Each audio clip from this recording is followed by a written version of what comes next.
Hello and welcome to that 90s Wrestling Podcast. I'm your host, James Tunstall, and today's special guest, innovator, we could say, of wrestling interviews, co-founder Kayfabe Commentaries, and Mr. Sean Oliver. How you doing, Sean? I'm here. I'm in the UK, right? Through a virtual process, I have gone over the pond and landed in the UK. Now, I have a fair amount of DNA from your neck of the woods. That's right. Well, you're, I don't know where in the country you are. I actually, I tweeted my 23andMe profile of the UK and asked fans, I want to buy a soccer or football jersey based on my DNA. What am I buying? And I was given Liverpool, right? As which apparently, I guess they won, and everyone now throws things at me and calls me a front runner because I don't know any better. And so I guess my DNA put me in an area where I saw such a high concentration of the UK, and I thought maybe I was a descendant of royalty. And so I showed the geographic plotting of where I'm from to, I was in Disney in Epcot. And so I went up to a young lady in the England pavilion, and I said, listen, what were my ancestors? Tell me which king I'm a descendant of. And she looked at it and she said, you're probably coal miners, maybe working in the mine, and then the evenings at the pub. So that's, I guess, that shattered my my hopes to someday be contacted and given a wealth of money by the Queen. Cool. Good news, by the way. I'm also a Liverpool fan, so two Liverpool fans here. Should have worn my jersey. Where is it? All right. Good. So I suppose we'll get to the beginning, Sean. So I'm pretty sure you was a fan of wrestling growing up from a young age. I first saw wrestling when I was about 6 or 7, maybe, at a friend's house. He had older brothers. They were watching it. And, I didn't know the line between the choreography and what I was supposed to be seeing. So I was spellbound at the violence I was being treated to. And so if that wasn't enough, so I grew up right outside of New York City. So I was a product of the Vince McMahon senior wrestling product, WWF. So if that wasn't enough, they go to an interview segment, and superstar Billy Graham comes out and cuts a promo. And the feather boa and the sunglasses and I was spellbound. It was superheroes come to life. Yes. So then I went to my first match in October of 1981. It was Bruno Sammartino's retirement match. They did make him come back to the ring later on, but this was billed as his retirement match, and actually the opening of the Meadowlands Arena. Bruno remembered the exact date, by the way, when I worked with him. I said, yeah, my first match was your retirement match. He's like, October 19th, 1981. I said, or whatever it was. I'm wrong. I think it's October 4th or something like that. So you take the real life superheroes and the illusion being created on television, and now they're in front of me. And this was a time, I'm not going to get into the whole today's product. Yes, there was a time, nobody likes steroids, but there was a time where these guys were gargantuan. And you take a 5-year-old standing before them, watching them press each other over their heads and throw them over the ropes and crash into the railing. It was just nothing like it. It was spectacle. For anyone that doesn't understand wrestling, that thinks it's trite and moronic, you're right, first of all, but it is the exact same node in the brain that attracts one to Superman or Spider-Man. Somehow Marvel has made that legitimate, but you're still a bit of a misfit if you like The Rock. Yeah, exactly. It's crazy. And I mean, you've heard it many times. I've heard it. My favorite one whenever someone comes up to me, you know, wrestling's fake, don't you? I'm like, yeah, I'm pretty sure. I'm actually more insulted that people think that wrestling fans don't know it's predetermined. But that's a debate for another day. But Yeah. yeah. So we'll talk about kayfabe commentaries. So I've been watching it for years. It's and like the stories you get's been unreal. So take us to the beginning of it. Like I know you co-founded it with your partner. So how did it come about to start a kayfabe commentaries? It was a phone call. It was a boring phone call one night. I was working at an investment bank in Manhattan on the 45th floor of 60 Wall Street on a snowy night, and bored, nothing to do, late at night, and we were just bullshitting, Anthony and I, on the phone, and uh, we were both fans of film, and we had worked on some films together. And he said, "You know, what's never been done with wrestling, and it's probably the only thing that hasn't been done, like a commentary track for wrestling matches." And back in the day when DVDs and laser discs were around, a big special feature on the disc would be you could watch the film, but you could also watch the film with an audio commentary track, an alternate commentary track of like the director or the star talking you through the film. So what if you took all the famous historical wrestling matches, Hogan winning the belt, Flair winning the belt, Harley Race, and you could watch it, but put on your iPod and listen to Harley Race in real time. Yeah. You start it when the match starts, take you through the match. I said, well, that's phenomenal. I said, why don't we just do it? I said, I need you to find the technical end of it out. Can we record this and have it downloadable? See, this is 2007. So iTunes was out, but everything was in its infancy. Could we, at our level, do an iTunes-like sale, a downloadable MP3 when you make a purchase on your computer or your gimmick? So I said, you find out how that can be done, and I'll just start calling wrestlers, I guess. I don't know. I've never talked to her. I was a fan. I was in the film business. I never really talked to wrestlers. So I got in touch with somebody. We saw that Greg Valentine and the Honky Tonk Man were going to be in town. We said, let's give this a shot. Let's put together some money. Let's pay them to record these commentary tracks. Anthony found maybe 10 matches each from both of the guys.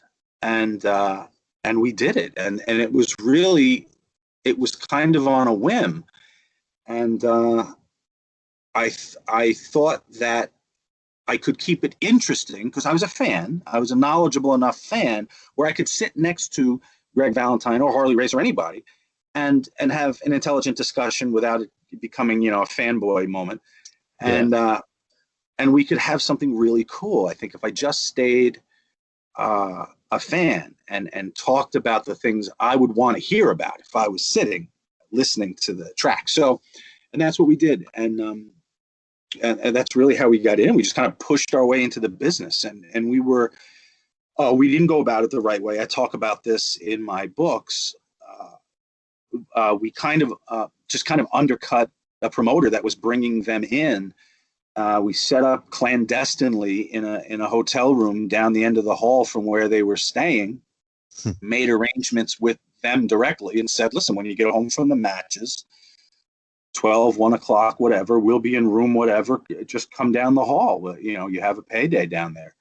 And that's kind of what we did, except super agent Eric Sims was there, and he listened to the promise of free food. I think he heard we were ordering wings, and that was it. He was in the room. And we explained to him what we wanted to do, and he said, wow, he said, that's really cool, but listen, next time, just call me. Everything will go through me. I'll set it all up, and that was okay with me, because I thought that it would be better for us to go through a more legitimate route like that rather than call. I mean, imagine explaining to the Honky Tonk Man what a downloadable MP3 alternate commentary track is. It didn't exist. No. And explaining it to anybody for that matter. So that was the difficulty in selling those products up front. Nobody knew what the hell it was.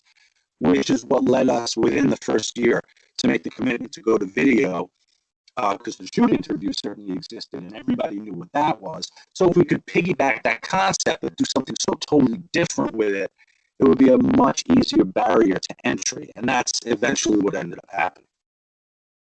Cool. And you mentioned him, the honky tonk man, and you've had so many great interviews with him, and like he's wild. Like he holds nothing back when it comes to like of Bret Hart or Shawn Michaels. So what's it like having these interviews with honky tonk man, and like what's it like behind the camera? I suppose, is he like just off the handles, or is he pretty easygoing? He well, listen, the business, the pro wrestling business is. We handled it like any other business. I mean, we wanted our sets to feel like, you know, like I said, my background was film and video. So like I wanted it to feel like a film set. Like I wanted there to be food and beverage and to take care of all their creature comforts and treat them professionally. And it was going to be lit well and it was going to sound proper. So it would, I mean, now people go through to those lengths, but listen, we're talking about 2007. They were like practically still VHS cameras, you know, and it was barely a production. So we wanted to do it differently. So I think by treating the business that way, we normalized a little bit of what is really one step from the circus, which is the wrestling business. Yeah. Not to say that there wasn't insanity happening at times, but that treatment, that expectation, it put them at ease. It made them comfortable with me, made them trust me in that I wasn't looking to make them look bad here, that I was taking my time to do a proper interview and release a proper product. But still, you know, there were, and also it let them come back to us, which was really the gift. Was, you know, the second phone call was so much easier because they knew what they were going to get. It's so funny how many people would do a show, and Francine, like when we finished shooting her edition of Breaking Kayfabe, she goes, that wasn't bad. You're not an asshole. I said, well, no, nor did I say I was. She said, yeah, but everybody else was like, oh, he gets people to say things and he makes people cry. But you treat people the right way, and it makes a second shot so much easier. My one memory about that, I have a couple of memories about that first shoot that night at the Howard Johnson's. I'm fairly certain there was crime scene tape across the door when we walked in, and a chalk outline on the floor. We were shooting. We were doing Greg and Honky. They were alternating doing their commentary tracks, and Honky wanted a vodka that was impossible to find. Seagram's Extra Smooth Vodka. I think they'd stopped making it, but I was so determined to make the impression and get him what he wanted. I searched the ends of the earth and finally found it. Greg wanted a Merlot. He was very fond of my corkscrew that I brought, actually talked about it for an inordinate amount of time. So after a couple of cocktails, the guys get rolling and things are rolling. So in between takes, you talked about what it's like off camera. In between takes, Honk is standing in the room and he's having a moment about the Hall of Fame, and that he's pissed off. He was mad at Vince about something. Either he didn't call him for the Hall of Fame, or when he saw him, he didn't thank him or something. So he's on his way to take a piss when he's talking about this. He's kind of talking to the room. He's talking to Eric, and I'm there, and he's kind of talking to everybody. He's standing up in front of the hotel room, talking like, yeah, but you can't put your fucking hand out and shake my hand. And as he's talking, he had undone his pants to head to the bathroom. They now begin to go down as he's talking. And you don't want to laugh. Like, you want to take him. He's having a moment. So you want to take it very seriously, but he's also there without pants. So it's a series of moments like that, James, that you learn to deal with, and it becomes commonplace. Cool, that's a great story. And I mean, imagine that happening at the bank. Imagine you're working, you're signing a mortgage, and the man stands. He's talking about the product, and that your mortgage rate, your APR is going to be as low as ever. The pants begin to fall. Now, In any other place, that would be nobody even batted an eyelash in that hotel room because it's wrestling. Yeah, yeah. The wrestling world, like it's weird. Like you explained, like there seems to be one specific set of rules just for the wrestling business, where if you put them rules in any other workplace, it wouldn't happen. But it's cool. Two guys I wanted to talk to, and their feud it's just become legendary. And you've had the pleasure of having both of them on, Jim Cornette and Vince Russo. So, like this rivalry, like it's amazing. Like, and they're still at it after all these years. So, what's it like for yourself? Like, for example, one day you interviewing Jim Cornette, then say a week or two later you interviewing Vince Russo. What's it like coping with these two personalities? And have you attempted to put them together at one point? Well, I knew they wouldn't do it. But listen, I wouldn't be doing my job if I didn't ask. Yeah. Of course, had to ask, and Jim didn't want to do it, and that's understandable. And I mean, and I didn't want to push it either because I like both of them, I have to say, and I worked well with both of them. They both served my product. I don't give a fat rat's ass what people are like legit I don't know if it exists anymore, were legit angry with Vince Russo for angles he booked and what he did to wrestling. I need him to come on my program, whatever it is, and deliver product for me. I need Corny to come on and deliver product. So their heat with each other never fazed me because I didn't care about it. I didn't have a vested interest in it unless I was going to be producing something with the two of them. But as long as I wasn't, I didn't care. The only time it became an issue for me when Vince Russo was finally let go or quit, whatever, TNA. Yeah. We were the first group to get him to talk outside of TNA to do a Youshoot live. And we booked it. And I asked Cornette if he wanted to submit a question. And he didn't want to, but somebody, I guess Russo said, oh, yeah, we did a pre-interview with Russo to promote the event. I said, is there anyone you don't want to hear from or expect? He goes, there's one guy I know I'm going to hear from, and that's a certain guy with a tennis racket. Yeah. So he put that out there. Cornette interpreted that as us advertising him for the show. So he got angry and went public and said he wasn't going to be a part of it. So we put out a statement saying, we never said he was going to be. And we kind of mended those fences on the air on an edition of Breaking Kayfabe, Jim and I. But that's the only time it became an issue. Yeah. So, I mean, I always put it this way. I treat people how they treat me. And has the guy had bad ideas? Yes. Has the guy had some brilliant ideas? Yes.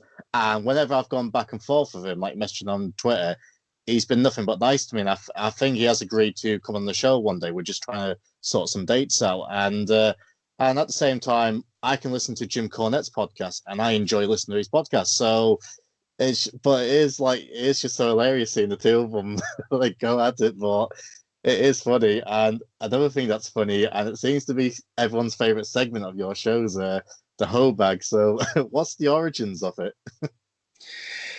It was, it's on our series Youshoot, and I don't know at what point in Youshoot, because the series kind of had an evolution. The concept was just let fans conduct the entire interview. I won't come up with anything. Sit them down, and they have to be a lightning rod. Like, they got to be the right guest for the right show. That was part of the magic formula that I talk about in The Business of Kayfabe, the best-selling book. The right guest, right show. So for Youshoot, we need a lightning rod. We need somebody who's going to elicit a ton of fan reaction. We want a lot of fan questions so we can sift through them and pick a variety of questions. So we said, imagine that. And our first guest was the Honky Tonk Man. Imagine sitting the Honky Tonk Man down and telling the audience, have an uncensored audience with the Honky Tonk Man through the safety of the computer. Say whatever you want, ask whatever you want. And it exploded. It absolutely exploded. Our first series was guest booker, and that was, people loved that who were into the business and the mind of the booker and the business decisions. But once Youshoot dropped and they saw that it was literally uncensored access to the stars, that was it. The whole industry changed. WWE videos put fan questions. I mean, it changed everything. So at a certain point, I think we started so it wasn't repetitive, because they're 2-hour shows, a lot of them, and so we thought it would be fun to like break away from the regular Q&A every once in a while when someone asks a question that might be posed in an interesting way as a game. So that's how like the Hoe Bag and What a Dick came about, and then then there were other games, certain games tailored to the guest. Jim Cornette played his share of games on it. He did the Sprite taste test. Actually New Jack did, because he punched somebody for giving him a Sierra Mist instead of a Sprite or a 7-Up. So we had the two cans covered, and we said, "Go ahead, tell me, can you really tell the goddamn difference? Do it." And he did. He tasted them both, and he picked out the Sprite. And Corny actually did that too, because he loves Sprite. He's a very big Sprite. He drinks 30 Sprites throughout a shoot. So we wanted to see if he could tell the difference, and so the games became tailored to the guest. Yeah, cool. And one of the guests had on quite a few times, Sonny, and I don't know what her legal status is at the minute. It changes every week, but what's it like having Sonny on the show? And I mean, like, I've heard you explain it in other interviews you've done, like, whatever you can say, she's entertaining and she knows how to work an audience. So what's it like interviewing her and like seeing her predicament like these sort of days? We first had her booked right before she went into rehab. So our booking actually got bumped because I took a call from her boyfriend at the time, who said, "Listen, she's going to go away for a little bit, but she promises as soon as she's out, like, you could have her the next day." I was like, "Of course, I'd rather have her well, and talk about this whole journey, So for us, it was fine, and that's what we did. As soon as she got out, if you look at the, it was her Youshoot. She's actually, I think, 1 day out of rehab, so she's clean. And that was a fun show.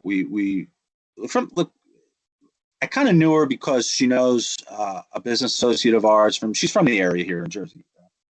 So I talked to her before, and we got on well and everything. And so I knew it would be a good show. She's fun, but she's a worker to the bone.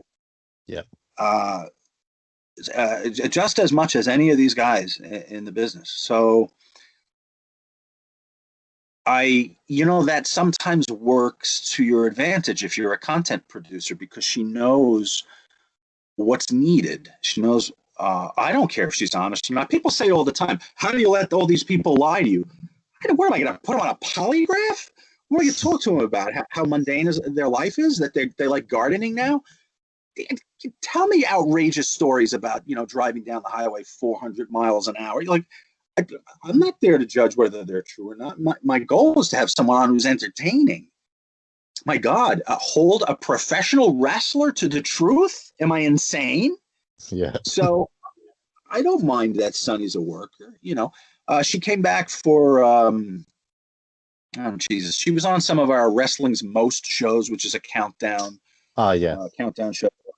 And then she did a Breaking Kayfabe. That was right. The Youshoot was a day out of rehab. The Breaking Kayfabe was a day out of jail. So we got to talk about both respective experiences of hers on those shows. She was always fine for us, for our purposes. I mean, we produced content, and she delivered content. It begins and ends there. Cool. Great. And speaking about guests, you've had many on, and you've mentioned a few times, like, you've had some guests what's been unprofessional, but who would you say has been the most unprofessional guest who you've had besides Conan? well, Conan wasn't a guest, so I don't know. He can't be on the list. He never showed. But I recount the story about Buff, who wanted to punch my teeth down my throat. All right. After I paid him, he showed up in no condition to perform. Let's say he was tired, Yeah. and we tried to shoot. We ran we rolled 2 or 3 times. I mean, I gave him as much time in between to pull it together. He couldn't, and he was upset. I said, "Listen, here's some money for trying. Just promise me that next time you're out here, we'll nail it. Consider it a deposit, okay, man?" And my guys helped him back to his locale. And about 6 months later, I called him. I said, "Hey," he called me the next day. Actually, he's like, "Hey, man, I'm really sorry about last night, but thanks, brother, for the money and just being so cool about it. I know you didn't get a show that you wanted. Yeah, I mean, I got an entire crew, a set, and I'm out the money, but whatever, Yeah. we'll do it next time." 6 months later, I see he's going to be out here, so I call him. I say, "Hey, I don't know if you remember me, but I'm going to make good now, and that was the deposit, and come out and do the show." He says to me, he goes, "Sorry, brother, we're doing a reality show about me, so my stock rose a lot, and I'm not going to be bothering with those shoot things anymore." Oh, well. So I said, "Wow." I said, "Look, can I remind you, I'm the fucking guy that had people hold you up so you could be on camera." And he said, "Yeah." He said, "Well, when I see you in New Jersey at that show you're talking about, why don't I punch your fucking teeth down your throat?" I was in awe. I was in shock. Not just because someone talked to me like that. It's the wrestling business. I guess I kind of Yeah. expected, even though I always had a great rapport and relationship, very professional with everybody that I'd worked with. But I couldn't believe that he didn't respect Yeah. what the position that I took when I was out the money and I was out a show and he was too tired to talk. And I said, "Listen, man, keep your chin up. Don't worry about it. We're not going to release this video, and I can't release this video, man. I want Buff. I want the real guy. I don't want what's going on here. You wouldn't want this released. Believe me. Here's some cash. It's not the whole deal, but we'll finish it up." He was so appreciative. And the next day he was so appreciative. And then 6 months later, it was like I was talking to another person. I Yeah. was in awe. Crazy. And one of I would imagine he's one of your favorite people, and he's one of my favorite interviews I've seen you do. And my kid brother, for example, he doesn't really watch a lot of current day wrestling, but he always watches your shows. And I have to talk about him, Kevin Nash. He always seems to be a perfect gentleman when he's on your show, and he's very given with his time. So, what's it like being around Kevin Nash? I love Kev. I text him all the time. And Kevin's one of those guys that I enjoyed being off camera with as much as on camera because we didn't talk about wrestling. Guys like Sullivan also. I always loved, going out to eat with Sullivan and hanging out with him because we didn't talk about wrestling. We talked about Yeah. other things. Those are guys that have a life outside wrestling, Yeah. and they're smart, they're well read, they're educated, they have interesting takes on things, and I just love spending time with them. So Kev, I think Kev also appreciates. Here's a funny Kevin story. Kevin calls me actually. Eric Sims, super agent Eric Sims, is trying to book Kevin Nash, and there's a problem with the travel arrangements. Right. And Kevin wants certain things, and Eric is hemming and hawing. So I text Kev. I get involved. I had no stake in it. I don't think I was working with him, but I stepped in and said, let me just kind of be a middleman up in the area here. And Kevin calls me, and he's like, he was telling me his issues. I said, "Kev, I'll get it straightened out. Just tell me what you want to fly out of a certain airport. Okay, you want first class. He's a big guy or an aisle seat. I don't remember what it was. Don't hold me to first class. He's a big guy, blah, blah, blah. So he wanted a certain schedule. He wanted a certain airline. He wanted a certain hotel. When he's done working, he wants to go back. He wants to be able to order room service. So it's got to be a place. Now, Eric Sims, always an eye on the bottom line, is not necessarily putting you in places that are going to give you 24-hour room service. Yeah. So I handled it. I went back to Eric and I told him. But when I was talking to Kevin, I said, I said, all right, man. I said, Eric's a good guy. He's going to go. He goes, man, he's just not in charge. He goes, you know how you walk onto the set? He's like, you got the green screen ready. Everybody's ready. They're listening to you. Makes the workers want to listen to you.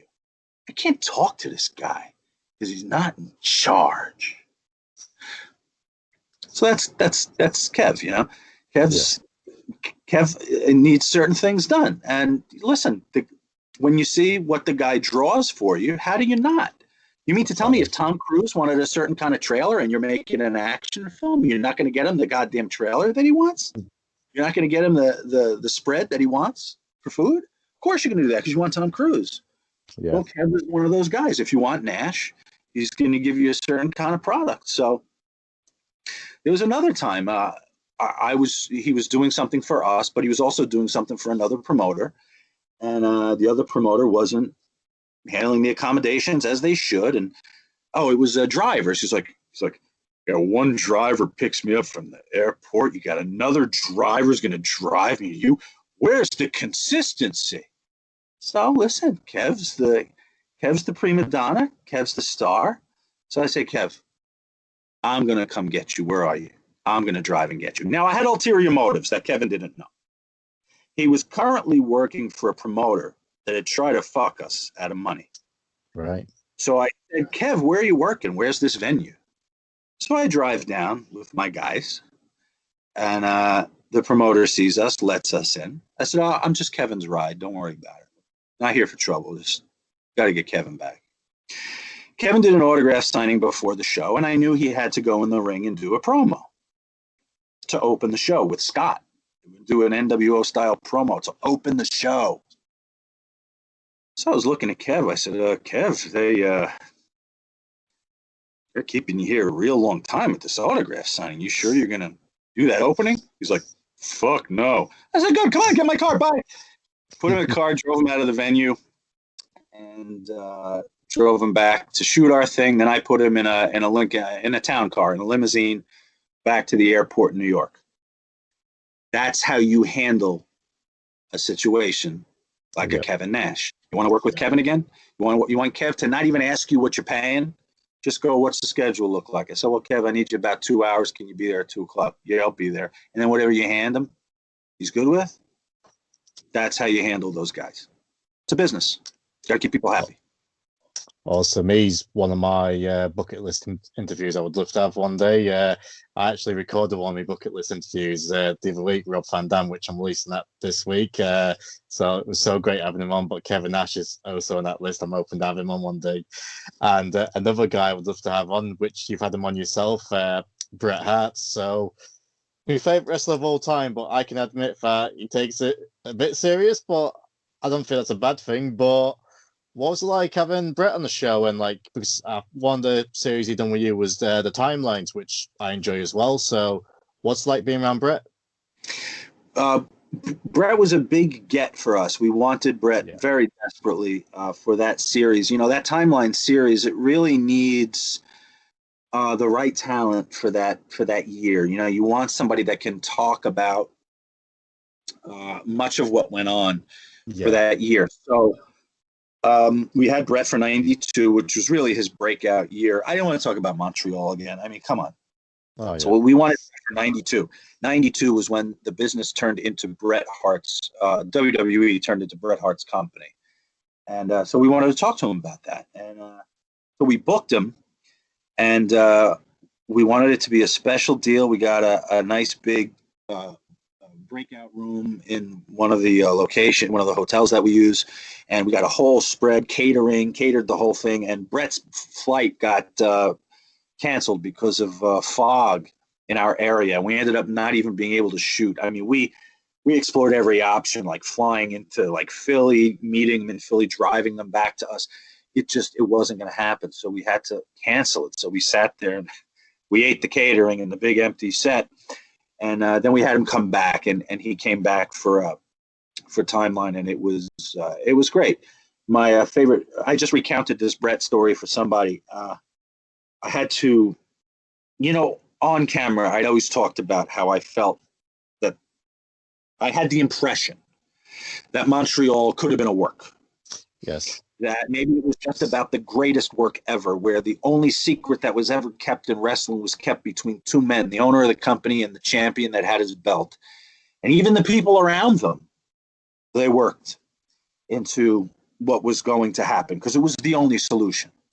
And I had given my reasons for why I feel that way, including the fact that, not the least of which, when the match ends, the camera cuts to Bret's face. He lost. Have you ever seen a wrestling match where someone wins a title and you're not shooting the champion? You're filming a close-up of the loser's face. It was odd to me. It was like they were forcing me to see something in Bret's eyes. So we're shooting Timeline, and I'd said this on camera so many times. I thought to save face for the guys on the set, I had to say this to Bret, face to face, off camera. It didn't come up on camera, so I said, Bret, I gotta confess something here, and I want you to hear my reasons first, okay? And he just kind of listened. He looked at me and he said, "Oh, that's what you think?" I said, "Yeah," and I told him my reasons, and he said, "Oh," he said, he goes, "I understand," but that was it. He didn't get mad. He didn't argue with me. He didn't try to prove the point. He just listened. He said, "Okay, I understand," and that was it. But I felt I owed the universe my telling this to Bret in person, and I did. Took a great liberty, a great risk in doing that. Yeah. Do you think it's a work, or are you convinced it's real now? I mean, so many people had come in and who had insider knowledge, and I don't know. Listen, if I'm going to be a wrestling fan, can you just let me believe? Yeah. And belief today is not belief that punch was real or that someone really won a belt, but belief today would be that we got worked by Vince and Bret. So that's today's equivalent of just wanting to believe that Hulk Hogan was an American hero back in the day. Yeah. So I'm going to believe, man. I'm going to believe that the two of the greatest minds in wrestling pulled off the ultimate and actually kept something from the public. Awesome. And one of the things I wanted to ask you, so you've interviewed, like we said, a lot of the legends and a lot of the 90s guys, especially from new generation era, we could say, like the, Nash, Bret, X-Pac, Scott Hall, and all them great guys. And one of the guys also who I would like to talk to, I would imagine he's on your bucket list one day, is The Undertaker. What did you make to his comments on the Joe Rogan show about wrestling not being as tough as what it is? I totally agree with him, but what's your opinion on that? I don't know. Everyone's experience is different in the business, and you got to walk in someone's shoes to see what they went through and how they handled stuff. The Undertaker was extremely respected. I don't know anyone who gave him a hard time. He was kind of the locker room leader. Well, he was the locker room leader for so long. His experience was his experience, and that was his point of view on it. I think if you talk to everybody in the business, their opinions are as divergent as they are. I mean, everybody had different experiences. I can't, I wouldn't take issue with anything Taker said. Cool. And would you say he's one of the people left on the bucket list for yourself, or is there any others you would like to have? Oh, of course. I mean, I think he'd be great for a show like ours because he has the mind, to be able to. I mean, he's one of those guys. There are a handful of guys, only a handful, that could have done all of our series. Usually, someone was more for a guest booker or more for a Youshoot or a Timeline. There were a handful of guys that could do all of them. Nash did all of them. Yeah. Corny did all of them. If you booked, you were covered for guest booker. If you worked the top of the card, you were covered for Timeline. And if you were a bit of a lightning rod, very opinionated, not afraid to speak your mind, you were good for Youshoot. Later on, we had series like Supercard and things where other people fit too. But that trifecta, there were very few people who were right for any of our shows. Taker would fit that. Yeah. He's the dream guest for everyone. He'd be great. So one thing I did want to speak about, Sean. So, like I said earlier, you're one of the innovators, if not the innovator, when it comes to wrestling interviews. And since then, we've seen the rise of podcasting.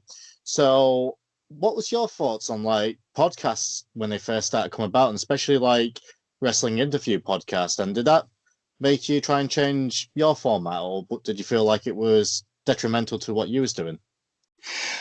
I didn't. I wasn't threatened by it at first because I thought it was a ham sandwich compared to a filet mignon. There's only so much you can do in the podcast format. Yes. But with the visual, I know there are video podcasts like this one, but with a produced program with as much writing as we put into it, I'd not heard a podcast that did as much research as we did. There was nothing visually interesting in any of the podcasts. I thought we were separate. I thought we were a different market altogether. What I knew it was doing, which I thought was deleterious to the talent, was devaluing the talent. They would go on a show, they would talk for 2 hours for free, tell all their stories. You don't really think I'm paying you $1,000 to tell the same story you just told for free 2 weeks ago just because I have a camera, do you? So exactly. It began to devalue them. And so I thought that was a real threat. But it did change the business somewhat because all the stories were hitting at the same time. And our format was just being mimicked by, you see how many people do 1 year. I don't know, there's one of the podcasts now, they do 1 year at a time, Timeline. And they take fan questions, and that's Youshoot. So they've done it. They've just moved what we did to the podcast. But the thing that hurt us more, and that hurt the industry more, was the Netflix style format, where it is an endless amount of content for a small price. Yeah. And that didn't just affect our business, that affected the entire entertainment business. The residuals payments for talent on programs are minuscule now because of that format, because they're giving, it was in one of my books, it was in The Business of Kayfabe. I broke down what the value of a show is. Used to be you'd have to buy a DVD. You wanted to own Spider-Man, you bought the DVD, and it was yours forever. Okay, and you spent, what is it, $15? All right, so the value of Spider-Man is $15. There are, at any moment, 5,000 shows on Netflix, or there were anyway when I did this research. 5,000 shows. Divide your $8 payment by 5,000.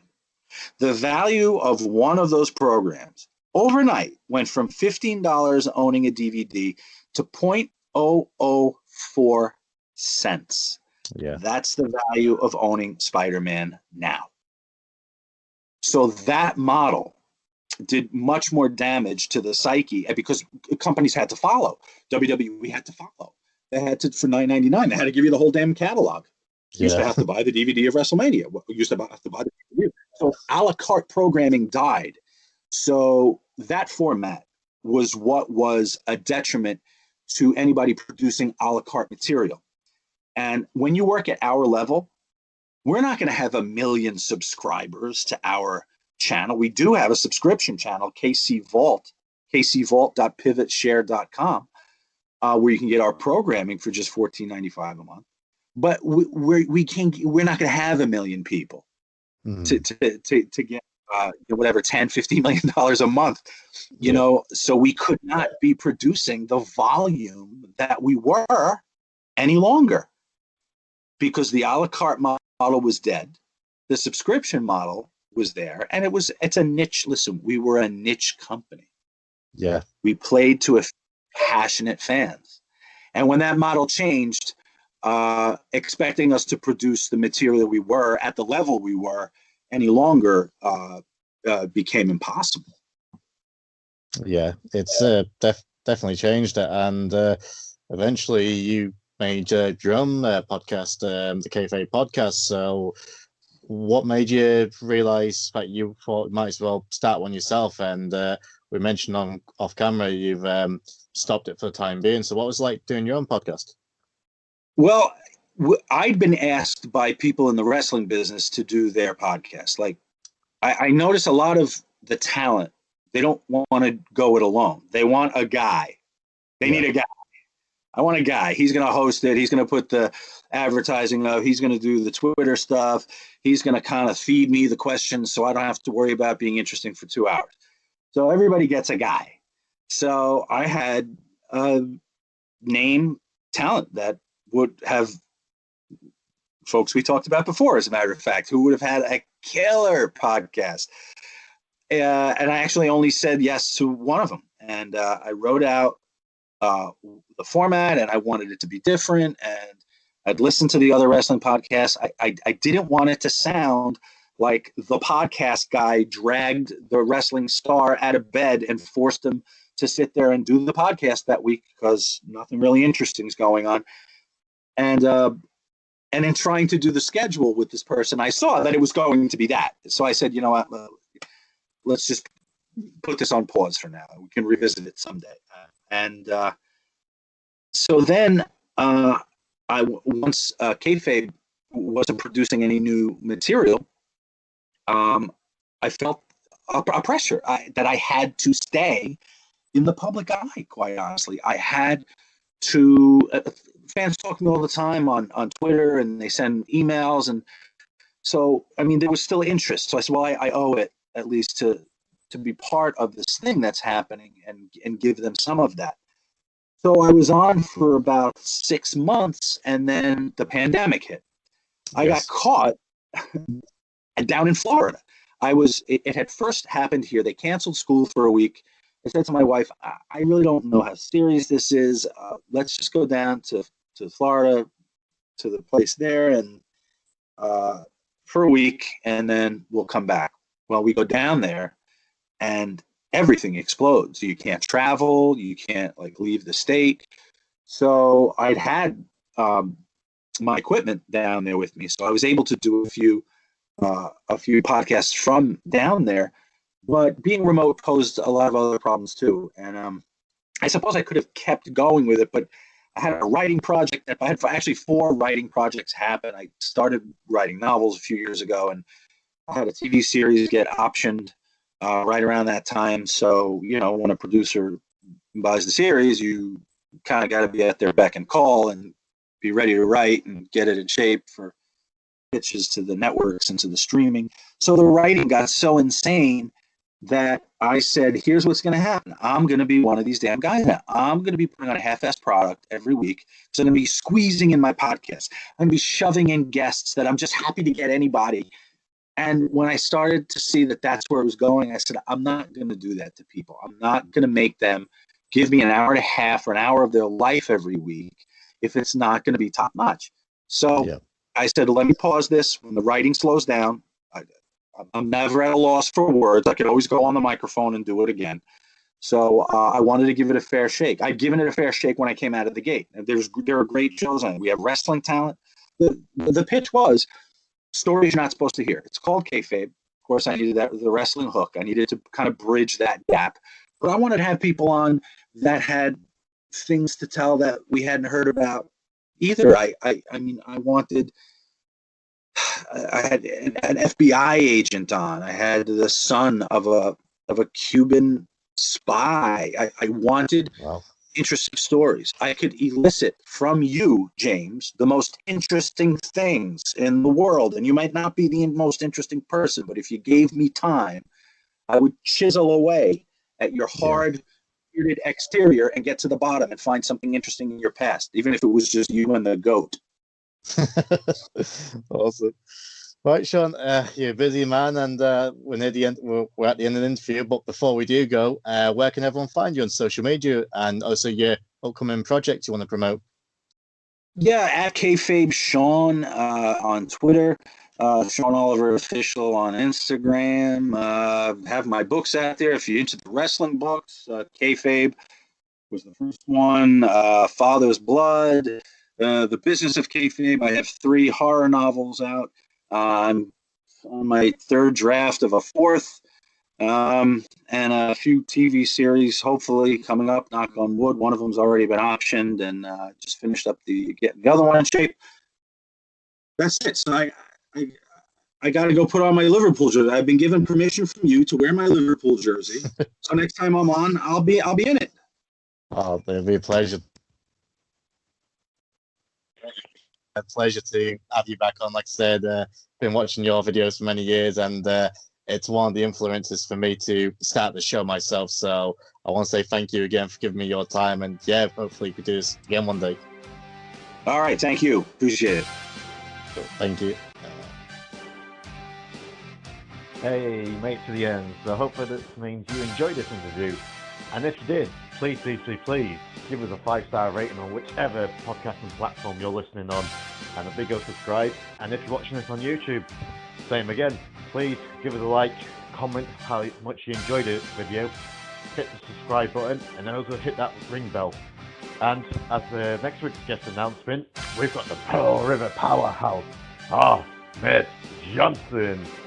Great chat with Ahmed, talked about how he joined WWE, his big push on his arrival, defeating Goldust for the IC title, teamed up with Shawn Michaels, what Shawn Michaels was really like behind the scenes, and also some fun stories on the likes of Owen Hart, the British Bulldog, and Bret Hart. And we also get into the Montreal Screwjob and what was the reason Ahmed finally left WWE. So, interesting chat. So everyone, thanks again for checking out this interview, and please catch me in the next one, and I'll see you then. Bye.